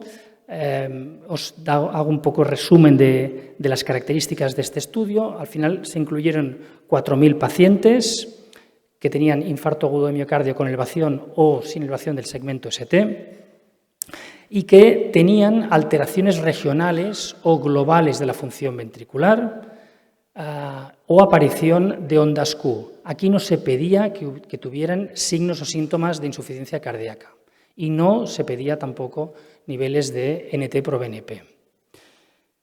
A este colectivo se les planteaba o bien dar dapagliflozina 10 miligramos o placebo. Y lo interesante del caso es que la variable objetivo era un compuesto de hospitalización por insuficiencia cardíaca o mortalidad por causas cardiovasculares, como se hace en la mayoría de los estudios, pero se planteó que probablemente tendrían unos 720 casos de eventos en el seguimiento, pero en el mes de febrero de este año se dieron cuenta que solamente habían 102 pacientes que habían alcanzado el objetivo de evento adverso, con lo cual se replanteó el endpoint primario y se modificó por un endpoint en el que tiene unas variables combinadas en las que agrupan la mortalidad, el ingreso hospitalario por insuficiencia cardíaca, el infarto de miocardio no fatal, la fibrilación auricular, la nueva aparición de diabetes, la clase funcional o la pérdida de peso de 5%, utilizando un método de win ratio. Y a partir de ahí se hicieron toda una serie de endpoints secundarios. Esto es importante a tenerlo en cuenta. Las características de la población, de nuevo, hombres, el 70% de ellos 80% eran hombres, 63 años, fracción de eyección por encima del 50% era un 20%, STEMI el 72% y el tratamiento era bastante bueno. Lo que pasa es que los pacientes recibían en un 22% antagonistas del receptor de la aldosterona. Aquí veis los componentes del endpoint primario, en el que se juntan todas estas variables y que van por orden de importancia desde mortalidad hasta la pérdida de peso. Y el endpoint secundario serían alcanzar estos 6 objetivos agrupados. Os presento los resultados. El endpoint primario resultó positivo, es decir, hubo una reducción. Cuando comparabas las victorias del grupo de dapagliflozina versus el placebo, hubo un 34% más de victorias en el grupo de dapagliflozina que no placebo, y en el primer key point de outcome secundarios también mostró un beneficio de un 20% en victorias respecto al placebo. En cambio, los otros componentes no se consiguió ver este beneficio. Cuando se analizaron otros endpoints secundarios, se puede ver que no hubieron diferencias en el endpoint de hospitalización por insuficiencia cardíaca o mortalidad de tipo cardiovascular entre dapagliflozina y empagliflozina, así como los otros endpoints que se habían valorado no resultaron estadísticamente significativos. Sí que es verdad que se vieron cambios tanto en el peso como en la aparición de diabetes. En el grupo placebo hubieron más pacientes con diabetes, pero esto solamente afectó, la diferencia absoluta fue de un 2%, y respecto al peso, únicamente 1 kilo entre el grupo placebo y el grupo dapagliflozina. Las conclusiones del estudio, sí que es verdad que es un estudio que ha salido positivo. Yo diría que ha sido positivo débil. Las conclusiones hablan de que los pacientes que no tienen diabetes y que no tienen insuficiencia cardíaca crónica y que presentan un infarto agudo miocardio con una disfunción ventricular, después de un año de tratamiento con dapagliflozina, tienen beneficios significativos en la órbita cardiometabólica, pero que no tienen impacto en el endpoint combinado de mortalidad cardiovascular o ingreso hospitalario por insuficiencia cardíaca. Y como conclusión de mi presentación, a la espera de los resultados del EMPAC-EMAI en los próximos meses y tras los resultados del DAPA-EMAI, yo creo que no hay suficiente evidencia para iniciar un inhibidor del SGLT2 en los pacientes postinfarto agudo de miocardia que no tengan antecedentes previos de insuficiencia cardíaca, diabetes mellitus o enfermedad renal crónica. Pero sí que creo que los pacientes que tienen antecedentes de diabetes, insuficiencia cardíaca o enfermedad renal crónica que tienen un infarto agudo de miocardio, los inhibidores del SGLT2 son un pilar de tratamiento médico y que está recomendado por las guías de práctica clínica. Muchas gracias. Muy bien. Muchas gracias, Román. En primer lugar, quisiera agradecer al doctor Pintó su amable invitación un año más y felicitarle por el éxito del curso. Y a lo largo de la segunda parte de la charla vamos a centrarnos en los kilomicrones, o que es lo mismo que decir triglicéridos. Como todos sabéis, los kilomicrones son lipoproteínas que se forman en el intestino con la grasa de la dieta y se absorben, que en ayunas es anormal tener kilomicrones en sangre, que si tenemos kilomicrones en sangre en ayunas es porque no se están degradando bien, porque no funciona bien la lipoproteína lipasa, y la inmensa mayoría de los pacientes que tienen kilomicrones en ayunas tienen lo que se llama una hiperkilomicronemia multifactorial, en el que sobre un pequeño alteración genética se sobreañade otro factor desencadenante, dígase diabetes, obesidad, etcétera. Y una pequeñísima parte de esas hiperkilomicronemias son las familiares puras, en las que hay una mutación en homocigosis de en los 5 genes que regulan fundamentalmente el metabolismo de los triglicéridos. Y para hablar de ello tenemos 2 personas. En primer lugar, va a hablar la doctora Virginia Esteve, del Hospital de Belviche, internista. Nos va a hablar más de la hiperkilomicronemia multifactorial, y posteriormente la doctora Viñals, endocrinóloga del Clínic de Barcelona, nos va a hablar de la hiperkilomicronemia familiar. Cuando quiera, Virginia.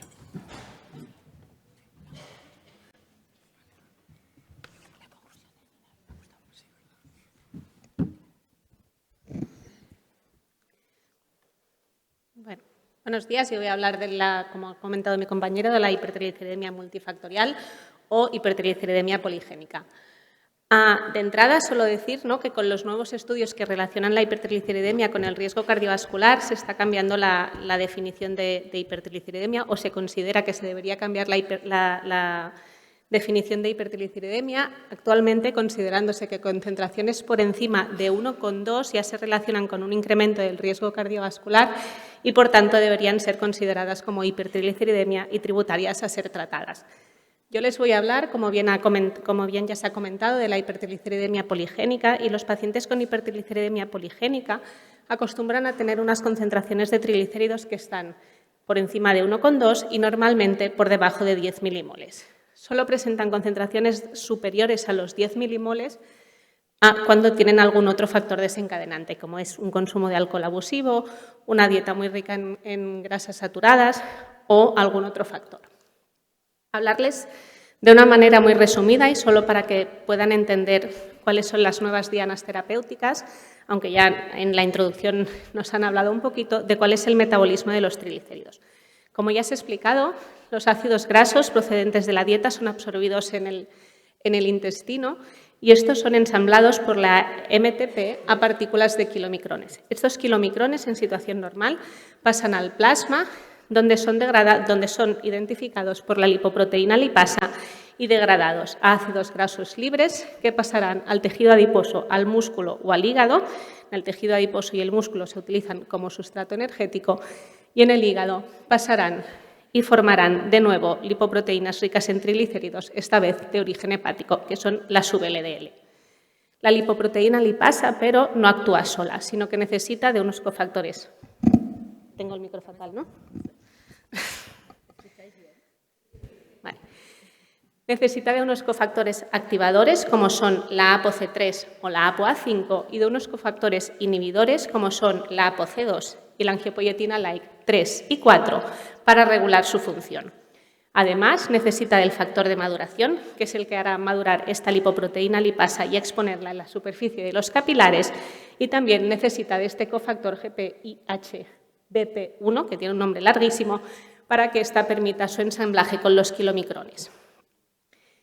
En estos genes de aquí es donde se encuentra el problema en los casos de kilomicronemia familiar, mientras que la kilomicronemia o la hipertrigliceridemia poligénica, el problema no solo se localiza en estos genes de aquí, sino en toda la cadena metabólica de la síntesis de lipoproteínas ricas en triglicéridos.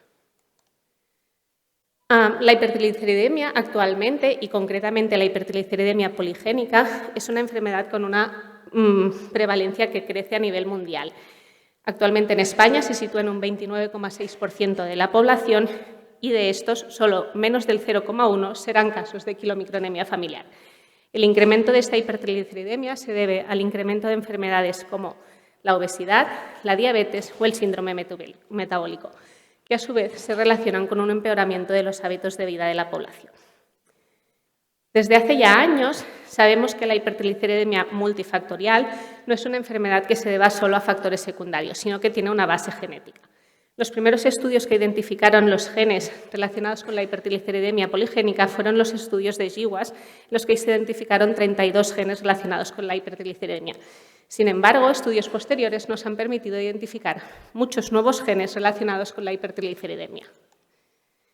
Gracias a los avances en genética que podemos definir genotípicamente todos los fenotipos de la hipertrigliceridemia, de manera que sabemos que los pacientes con síndrome de kilomicronemia familiar tienen mutaciones en alguno de los genes que ya hemos comentado en homocigosis, mientras que los pacientes con hipertrigliceridemia poligénica o multifactorial presentarán una carga variable de variantes alélicas raras, las mismas que presentan los pacientes con síndrome de kilomicronemia familiar, pero en heterocigosis, además de una carga de las variantes alélicas más frecuentes identificadas en los estudios de GWAS.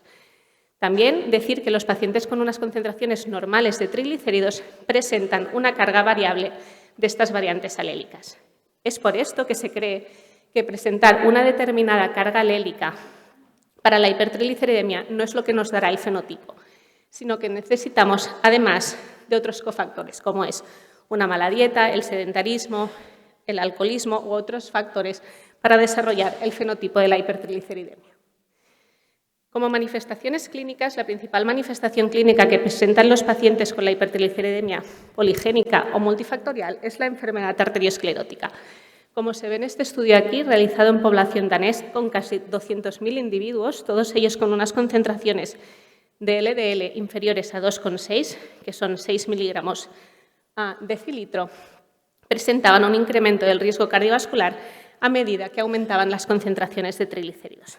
Eso es debido, y se sabe que es porque a medida que aumentan las concentraciones de triglicéridos entre 2 y 10 milimoles, las partículas principales que se aumentan en la circulación son todas aquellas lipoproteínas ricas en triglicéridos que tienen un diámetro inferior a los 70 nanómetros. Por tanto, son las causantes de arteriosclerosis.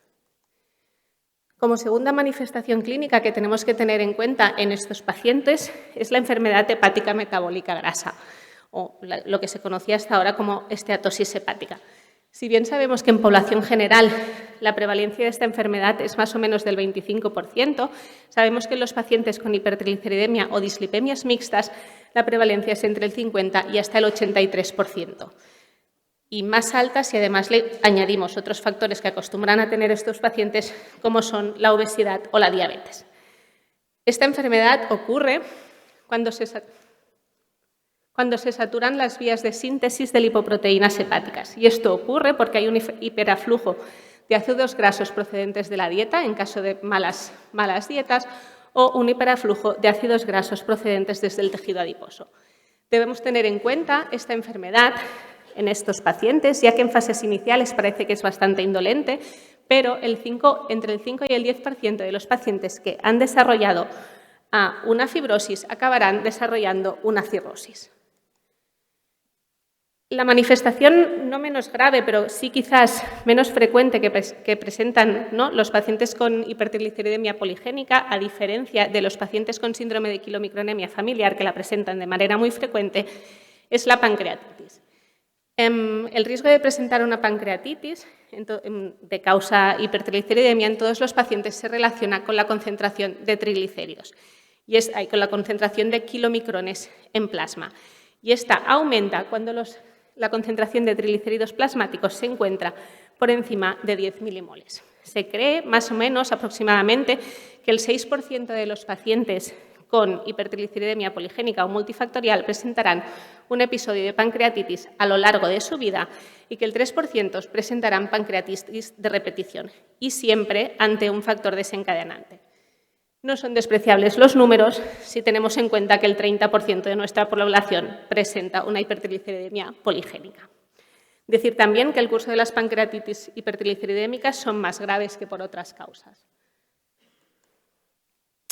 En cuanto al tratamiento, el tratamiento de los pacientes con hipertrigliceridemia poligénica debe ir enfocado, lo que dicen las guías es que debe ir enfocado a disminuir el riesgo cardiovascular de estos pacientes, que es su principal causa de mortalidad.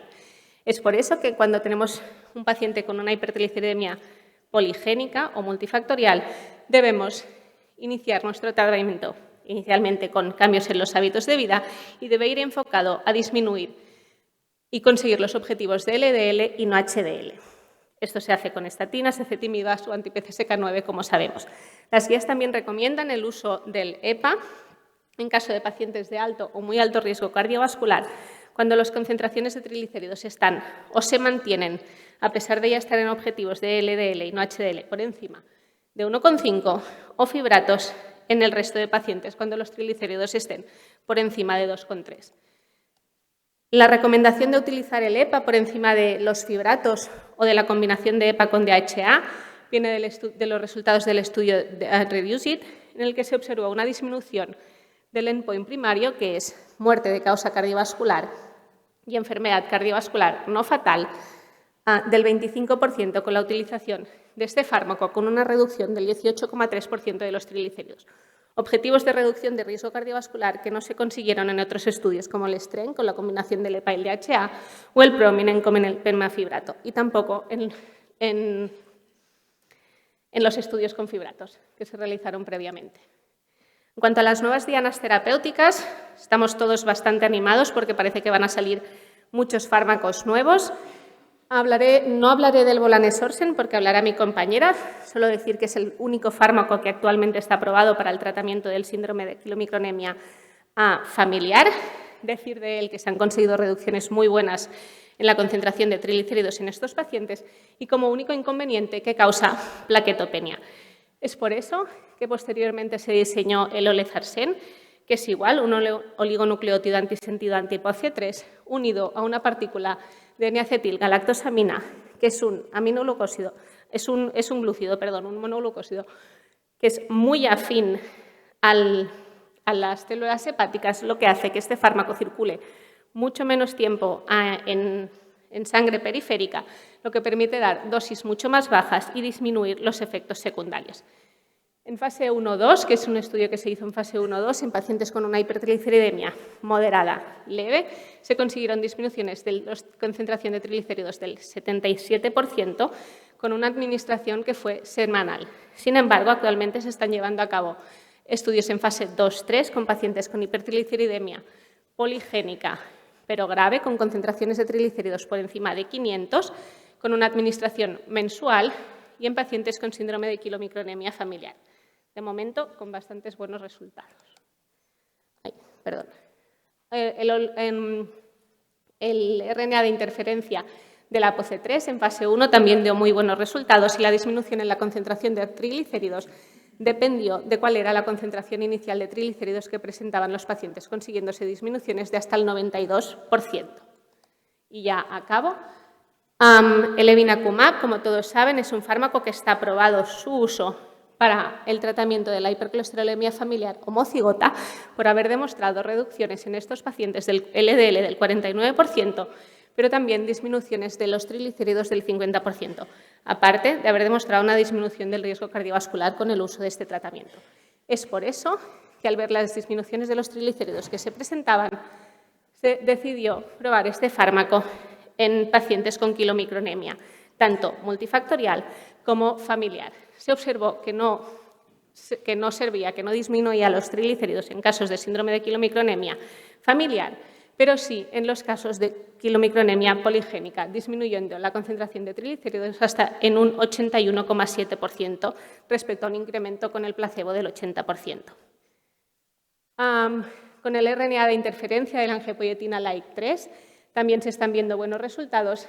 Y este de aquí es un fármaco que se quedó a medias, también un RNA de interferencia de la angiopoietina LAIC-3, que se queda a medias por no conseguir disminución del riesgo cardiovascular en fase 3. Y hasta aquí, muchas gracias. Paso a mi compañera.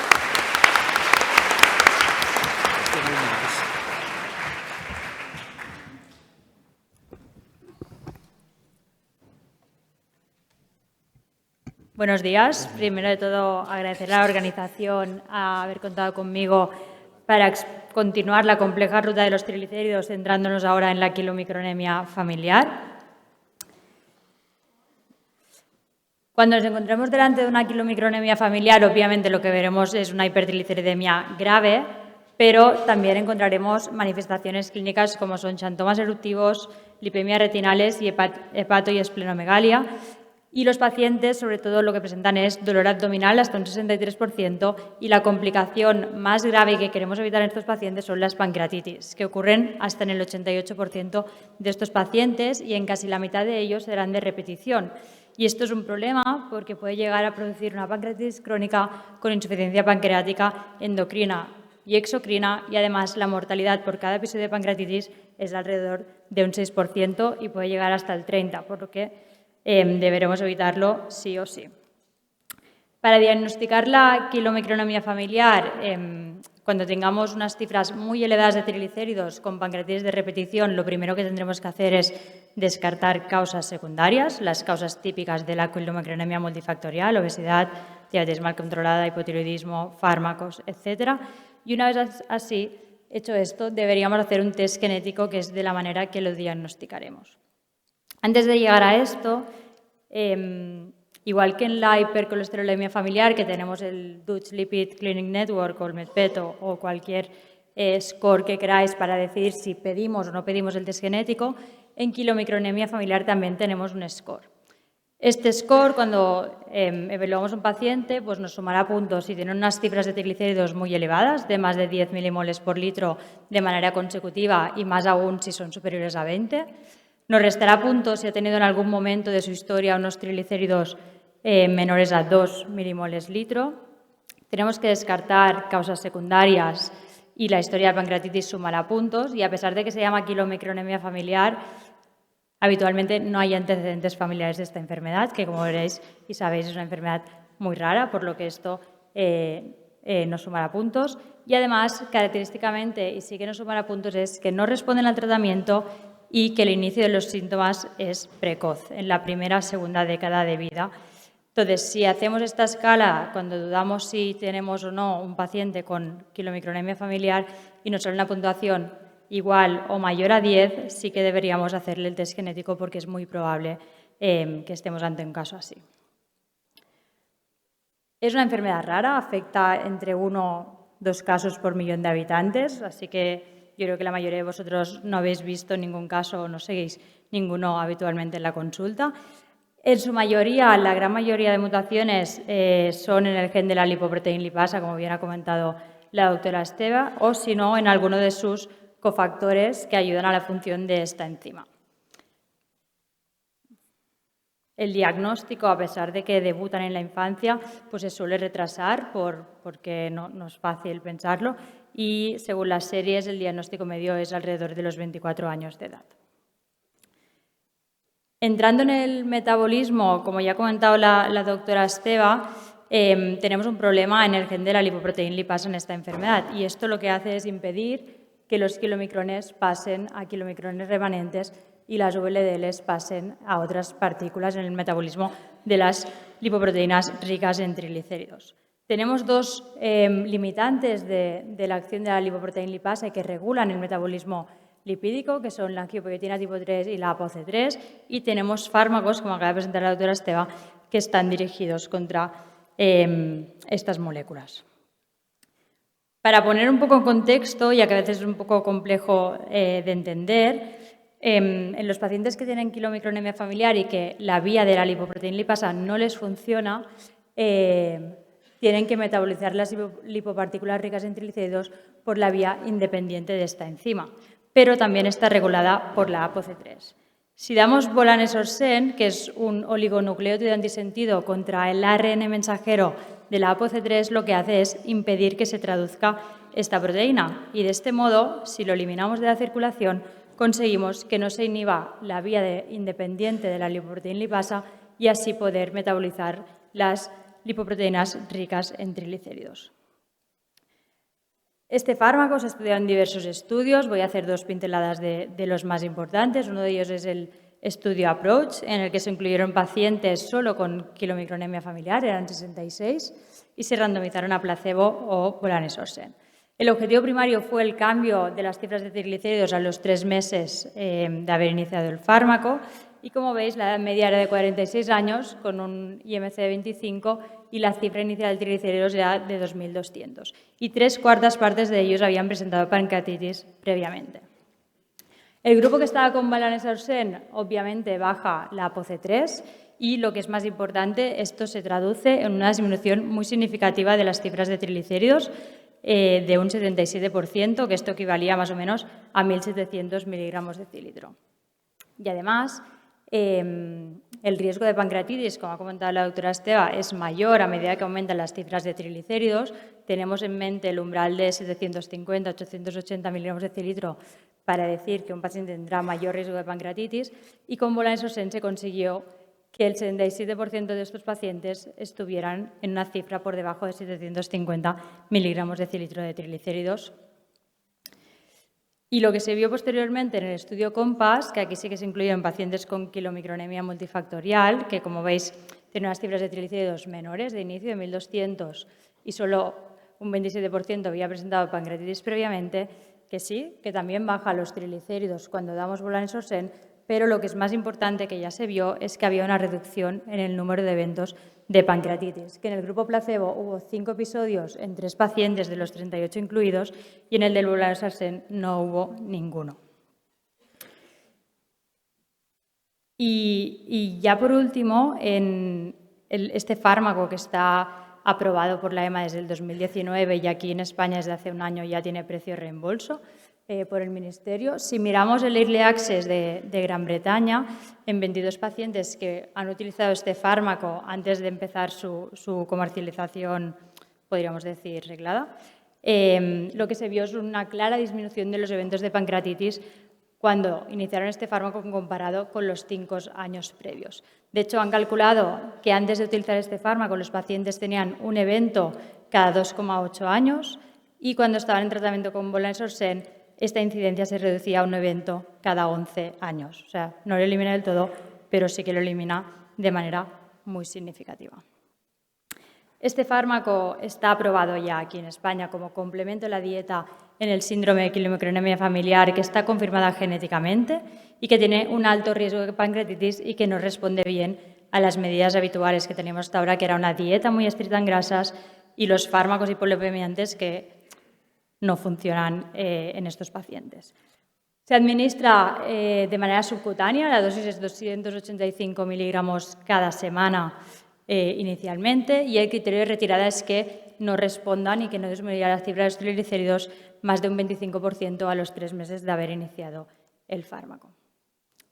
Las reacciones adversas más frecuentes son reacciones locales en el sitio de inyección del fármaco, y la que nos va a causar más complicaciones a la hora de calcular la posología y la administración de este son las plaquetopenias, que son frecuentes hasta en un 40% de los pacientes y sobre todo en aquellos que tienen un peso menor de 70 kilos, que estos pacientes no tienen obesidad, están delgados, o sea que es bastante frecuente si pesan poco. Se tienen que monitorizar las plaquetas para ver que no tengamos un riesgo de sangrado utilizando este fármaco. Se recomienda hacer una analítica cada 2 semanas con las plaquetas.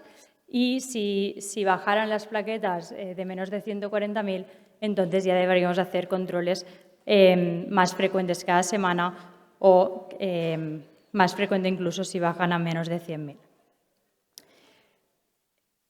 Y ya por último, como conclusiones de las 2 ponencias, porque lo hemos unido ya que el tiempo era corto, hemos visto que en el abordaje de la hipertrigliceridemia debemos tener en cuenta los niveles de triglicéridos y su relación con el riesgo cardiovascular y también de las pancreatitis agudas, y deberemos promover siempre cambios saludables en el estilo de vida.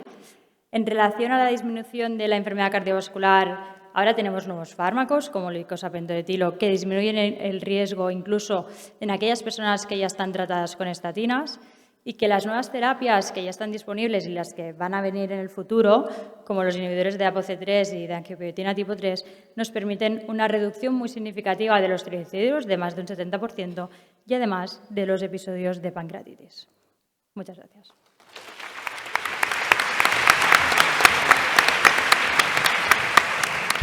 Muchas gracias a los ponentes por ajustarse al tiempo. ¿Hay alguna pregunta en la sala o empezamos a preguntar nosotros? Vamos a ver, primera pregunta para Virginia. A nivel práctico, aquí hay mucho médico de familia, icosapento de etilo, ¿en qué pacientes está indicado, financiado?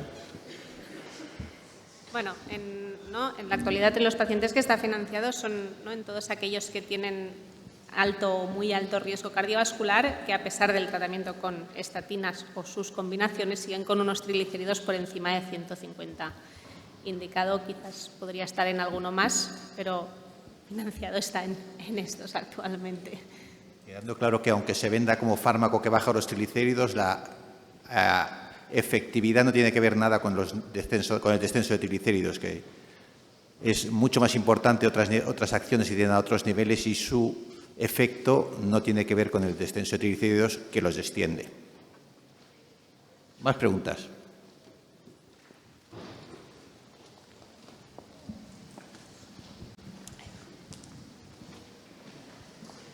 Doctor Armario.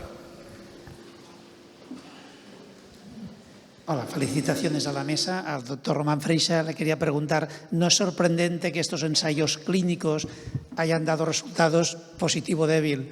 ¿Hay algún estudio en marcha de agonista GLP-1 en enfermos coronarios sin insuficiencia cardíaca, enfermedad renal crónica previa ni diabetes? Porque son los que presuntamente podrían tener más beneficios en lo que son las complicaciones aterotrombóticas. Es súper interesante esta pregunta y y creo que el futuro va a ir por aquí, sin lugar a dudas. De hecho, ha salido un estudio que es el estudio SELECT, que es en pacientes que ya tenían enfermedad cardiovascular y que la utilización de semaglutida a dosis de 2,4 miligramos semanales se ha relacionado con una reducción importantísima de eventos cardiovasculares y también de reingresos por insuficiencia cardíaca, con lo cual yo creo que la combinación seguramente de análogos del GLP-1 y también inhibidores del SGLT2 van a ser pues, dos tratamientos que van a estar de manera complementaria mejorando el pronóstico de los pacientes con enfermedad cardiovascular.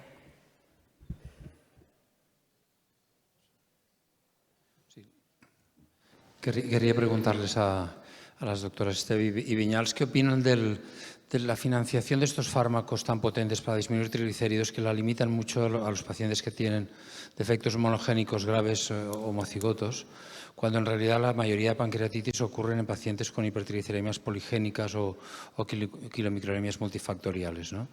¿Qué consejos les daríais a la Administración? ¿Qué pacientes podrían entrar en estos tratamientos más complejos sin tener estos marcadores genéticos tan graves, ¿no?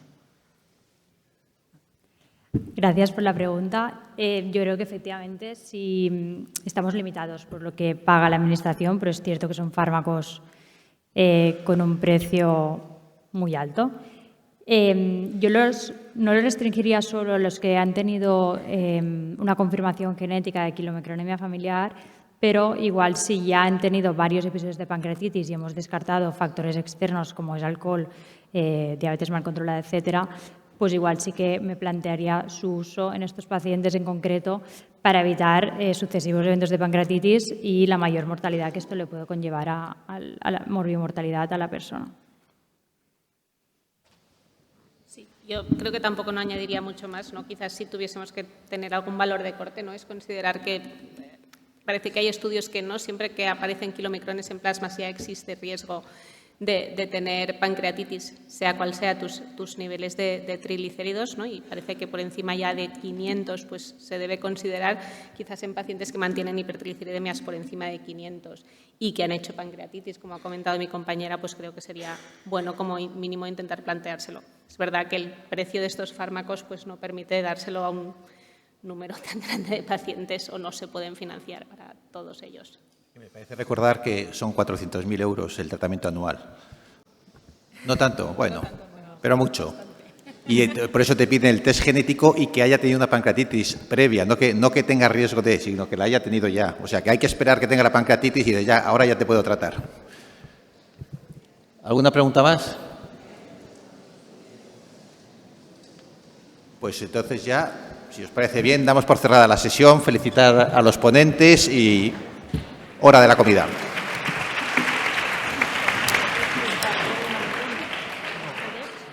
No, perquè ja sabes què passa.